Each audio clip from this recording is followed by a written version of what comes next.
Halo teman dibacain, kenalin aku Dani. Di sini aku bakal sedikit ngejelasin tentang apa sih itu dibacain Dani. Nah, jadi simpelnya dibacain Dani itu adalah program yang sebenarnya tuh buat aku sendiri, yang nuntut aku tuh buat baca buku apapun tiap hari. Nah, jadi tuh biar manfaatnya nggak cuma buat aku aja, biar aku beli buku ini mahal-mahal, jadi sedekah ilmu juga buat yang mantengin terus dibacain Dani. Nah, itu kenapa alasan aku membuat program dibacain Dani ini. Nah, jadi doain ya semoga aku bisa konsisten dalam setahun ke depan dan terus jangan bosan buat membaca. Nah, dalam edisi dibacain Dani ini, buku pertama yang ku bagiin ini judulnya adalah Psychology of Money. Ini bukunya. Nah, jadi sebenarnya tuh aku udah hampir baca keseluruhan buku ini sebelum aku bikin program dibacain Dani. Nah, jadi ya kalian cuman kebagian 3 hari aja aku ngasih insight dari buku ini. Jadi buat ngebayar hal-hal itu yang cuman aku kesempatan bagi 3 insight aja dari buku ini, makanya aku bikin video ini gitu. Nah, terus juga sebenarnya video ini tuh sebenarnya rencananya bakal aku adain terus tiap setelah aku tuh selesai baca satu buku full itu, nanti aku bakal bikin video ini sebagai rangkuman gitu dari apa-apa yang bisa kita ambil dari buku ini. Nah, jadi aku bakal ambil 3 poin penting dari buku ini. Jadi yang poin pertama itu adalah luck versus risk. Nah, jadi bukunya itu mengambil contohnya itu Bill Gates. Di buku ini contohnya itu yang diambil adalah Bill Gates. Ya kalian tahu sendiri Bill Gates itu kan pendiri Microsoft ya. Nah, Bill Gates sendiri tuh pernah ngomong gitu kalau dia tuh beruntung dan bersyukur bisa masuk di salah satu sekolah, yaitu sekolah Lakeside. Kenapa gitu? Ya, karena bayangin aja seorang Bill Gates dari 300 juta anak di seluruh dunia waktu itu, cuman Bill Gates dan segelintir orang yang memiliki kesempatan untuk mengakses komputer. Nah, 1 banding 300 juta itu yang disebut luck. Nah, Bill Gates ini beruntung sekolah di Lakeside yang memiliki komputer kala itu. Nah, Bill Gates sendiri itu bahkan sampai berkata juga di salah satu interview di salah satu TV, dia bilang kalau saya tidak bersekolah di Lakeside, saya tidak yakin akan ada Microsoft. Nah, itu di sisi lain juga selain keberuntungan ada juga yang namanya risk atau resiko. Nah, Bill Gates itu memiliki 2 orang teman yang sama-sama tertarik dan juga beruntung gitu bisa menggunakan komputer kala itu. Nah, Bill Gates itu dan satu temannya ini sekarang adalah co-founder atau pendiri dari Microsoft.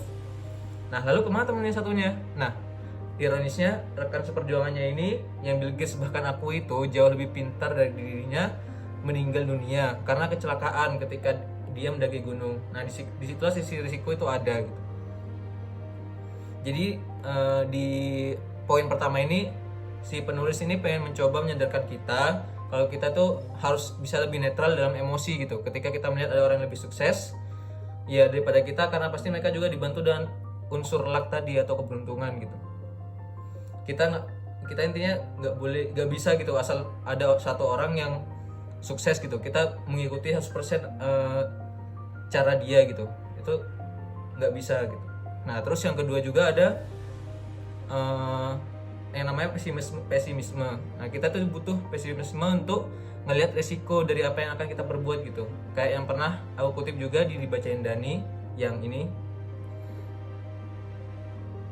Nah, jadi kadang kita butuh pesimis itu untuk apa ya, nggak kaget dan juga bisa merencanakan gitu gimana apa kondisi yang terburuk yang akan kita hadapi ke depannya gitu. Lalu poin kedua adalah rich versus wealth. Mungkin kalian bingung ya, apa itu rich kenapa dibedain sama wealth gitu, padahal dalam bahasa Indonesia artinya sama gitu kan, kaya. Nah, jadi singkatnya itu rich adalah kekayaan yang nampak. Nah, contohnya kayak kita tuh punya mobil sport, mobil 100 juta, jam tangan, rumah dan lain-lain gitu kan. Itu jadi kita lebih mudah gitu menemukan orang yang kaya gitu, orang yang rich tadi. Nah, tentunya juga untuk menjadi rich itu lebih mudah gitu daripada menjadi wealth ini.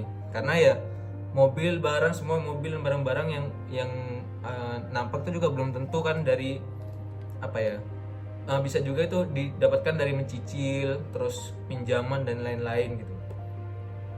Dan itu juga nggak bakal tumbuh, malah kan harga mobil tuh kan tambah lama tambah turun, bukan tambah naik dan sebagainya gitu. Nah sedangkan wealth ini adalah kekayaan yang seringkali itu nggak terlihat gitu, kebalikannya dari rich. Jadi kayak income, pendapatan, kas atau tabungan dan lain-lain. Nah jadi makna sebenarnya dari wealth ini itu adalah opsi untuk bisa ditukarkan dengan sesuatu yang suatu hari nanti dan juga berpotensi untuk terus tumbuh gitu asetnya. Itu yang membedakan wealth dengan rich. Nah terus juga ada yang namanya terakhir ada true wealth. Nah true wealth ini adalah kekayaan sejati kalau di bahasa Indonesia kan. Nah true wealth itu bukan lagi tentang harta atau nominal, tapi yang punya fleksibilitas dan freedom of time. Nah ini poin ini juga aku sempat di post dibacain Dani yang ini.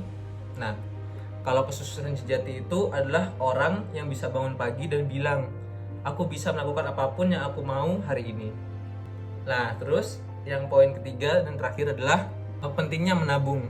Nah menabung itu adalah cara paling aman dan paling sukar gagal, atau yang paling sulit untuk gagal untuk dapetin true wealth tadi gitu.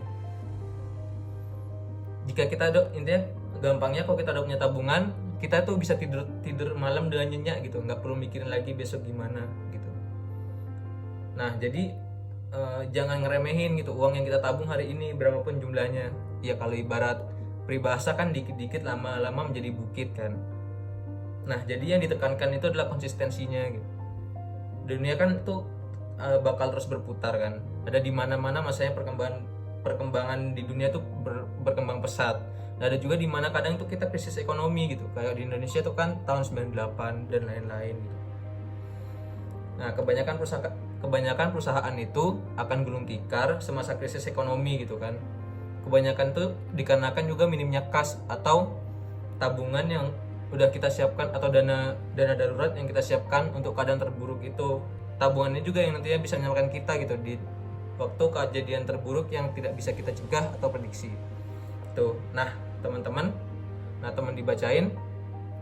Itu poin penting dari buku ini yang udah aku dapatkan, dan sebenarnya masih banyak lagi. Aku pribadi sih saranin beli buku ini karena tiap baca buku ini aku benar-benar relate sama keadaan finansial aku sekarang yang dari dulu tuh nggak terbiasa dan nggak dibiasakan nabung. Dari aku yang boros banget, banyak pengeluaran nggak penting dan banyak lagi. Dari aku yang masih belum sadar kalau semua itu perlu backup, perlu cadangan gitu. Nah di balik hal tadi itu juga bukunya juga banyak banget memberi ilmu advice di dunia saham yang sebenarnya aku belum ngerti banyak tentang saham gitu, karena ya bahkan aku nabung aja belum terbiasa gitu kan. Dan juga banyak sekali nasihat-nasihat manajemen uang di kehidupan sehari-hari. Jadi ya aku saranin beli aja bukunya, kalian nggak akan nyesel. Jadi sampai sini aja, tunggu aja buku yang akan aku bahas selanjutnya, dan bye bye.